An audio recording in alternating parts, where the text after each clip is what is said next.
길랑바레 증후군은 신경에 원인 불명의 염증이 생기는 것을 말합니다. 신경에 염증이 생겨서 신경에 있는 수초라는 물질이 벗겨지면서 신경이 제 기능을 못하고 그 결과로 몸이 마비가 되죠. 전선을 둘러싸고 있는 피복이 닳아서 벗겨져서 전기가 여기저기로 막 누전이 되면서 전선 역할을 못한다고 이해하시면 됩니다.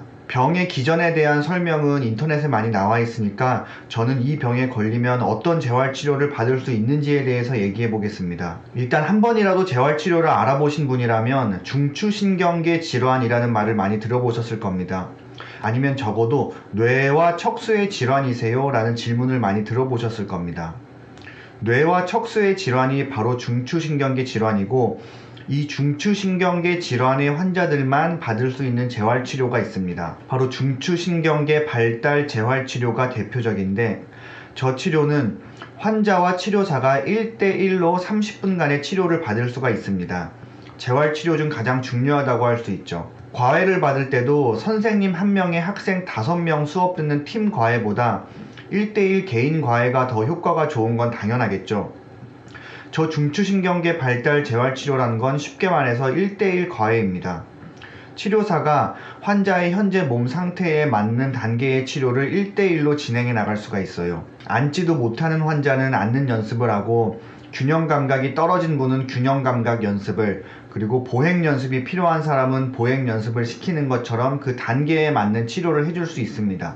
그건 치료사와 환자가 1대1로 치료를 진행하기 때문에 가능한 거겠죠. 그런데 길랑바레 증후군 환자는 저 치료를 못 받습니다.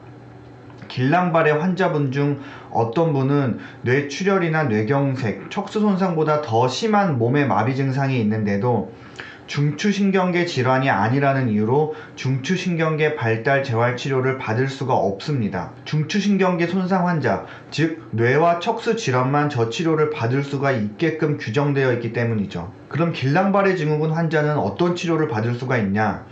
일반적으로는 복합운동치료나 작업치료 중 하나를 받을 수가 있습니다. 그 외에 핫팩이나 다른 통증 치료가 있지만 그런 것들은 언급 안 하겠습니다. 복합운동치료는 쉽게 말해서 자전거나 하지 운동기구 같이 헬스장에 있는 것 같은 기구 운동을 시키는 겁니다.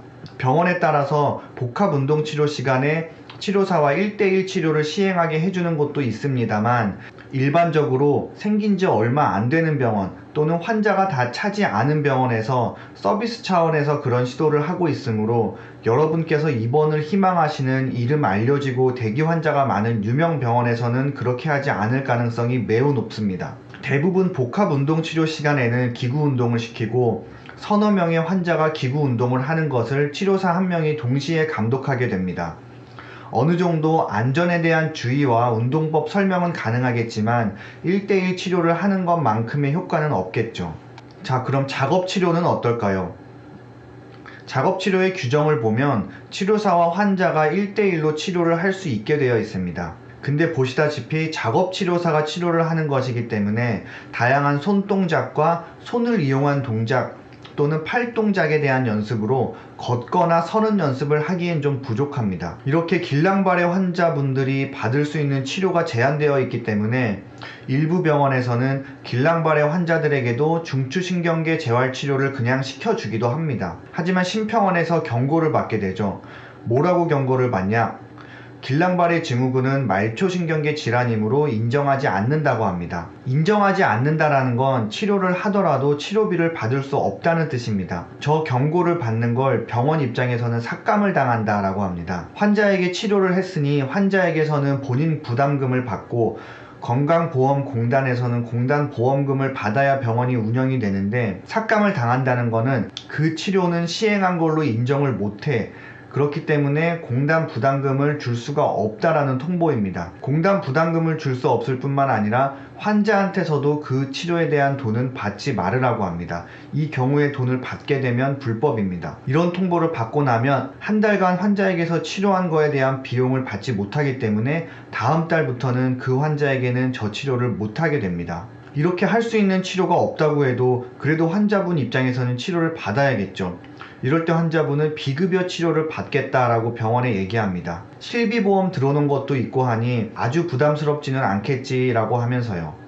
비급여 치료의 대표적인 게 도수치료인데, 도수 치료는 허리 아플 때 주물러 주는 거 정도로만 알고 계신 분들이 많은데, 심평원에서 정의한 도수 치료란 다음과 같습니다. 심평원에서 정의한 도수 치료는 단순히 주물러 주는 것만을 포함하지는 않고 여러 가지 통증 완화와 체형 교정의 목적으로 실시하는 치료라고 정해놨습니다. 그리고 밑에 경요추부 통증, 그리고 척추 후관절이 주 대상이라고 나와 있습니다. 길랑발해 환자도 도수 치료를 받으면 도움이 되기는 돼요. 전신마비가 오면 당연히 체형이 틀어지고 어깨나 골반에 통증이 생기고 하니까요.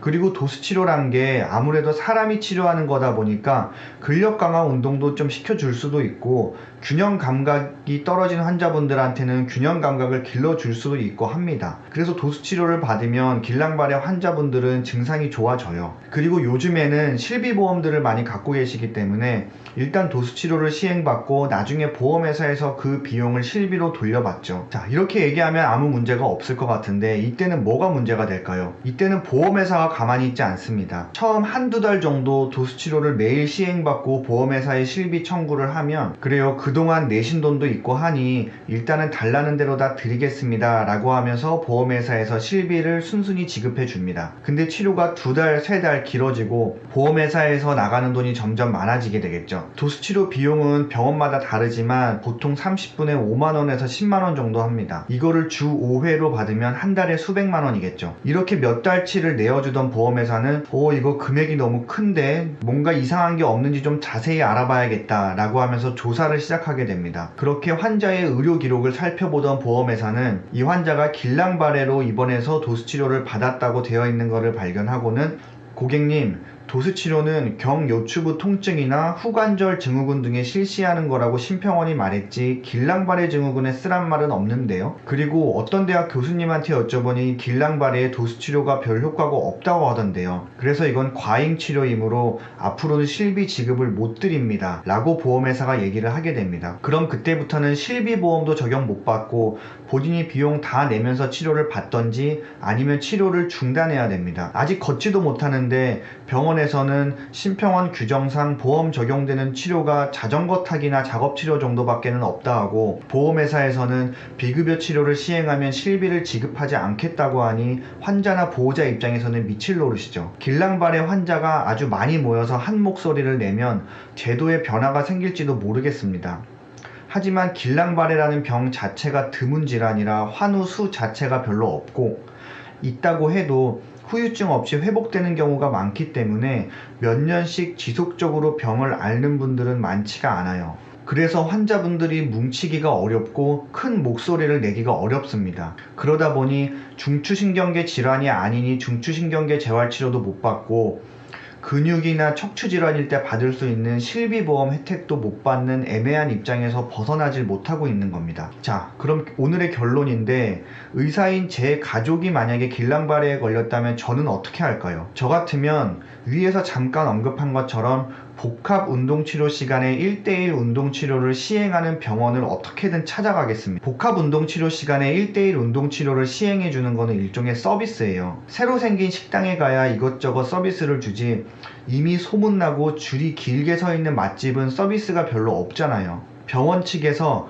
기구 운동만 시켜도 되는 복합 운동치료 시간에 치료사 인건비를 스스로 부담해가면서 치료사 1:1 치료를 시행하는 일종의 서비스를 많이 해주는 병원을 어떻게든 찾아낼 거란 말입니다. 사람들이 흔히 말하는 어디 병원이 재활을 잘한다더라, 어디가 재활병원으로는 유명하다더라 라고 하는 병원은 저런 서비스를 해줄 리가 거의 희박합니다. 이미 환자가 줄을 선 병원에서 뭐가 아쉬워서 저런 서비스를 제공하겠습니까? 유명하지 않고 생긴 지 얼마 안 되는 신생 병원을 공략하는 게 전략입니다. 그리고 실비보험에서 돈을 더 못 준다고 하면 주치의 소견서라든지 여러 자료를 준비해서 보험회사랑 소송까지 결심하고 싸우시는 분도 많이 봤는데, 안타까운 말씀이지만 길랑발해 같은 경우에 실비보험 청구에 대해서 보험회사랑 싸운다고 해도 이기는 경우가 거의 없습니다. 제가 앞에서 자료 보여드린 것처럼 심평원 자료나 현행법이 길랑발해 때 비급여 도수치료를 받아야 한다고 말하는 증거가 많이 없기 때문에 보험회사가 99%는 이긴다고 보시면 됩니다. 그렇다고 보험회사를 욕할 것도 아닌 게, 애초에 약관에 길랑발해 치료 때 도수치료를 받게 해준다 이 말이 있을 리 만무하니 약속을 어겼다고 할 수도 없죠. 제가 항상 강조하는 누군가에게는 좋은 병원이 누군가에게는 최악의 병원이 될 수 있다 라는 말을 특히 길랑발해 증후군 환자분들께는 더 강조하고 싶네요. 몸도 힘든데 여러 가지 제도가 뒷받침해주지 않아서 마음까지 이중으로 고통받고 있는 길랑발해 증후군 환자분들의 빠른 쾌유를 빌겠습니다.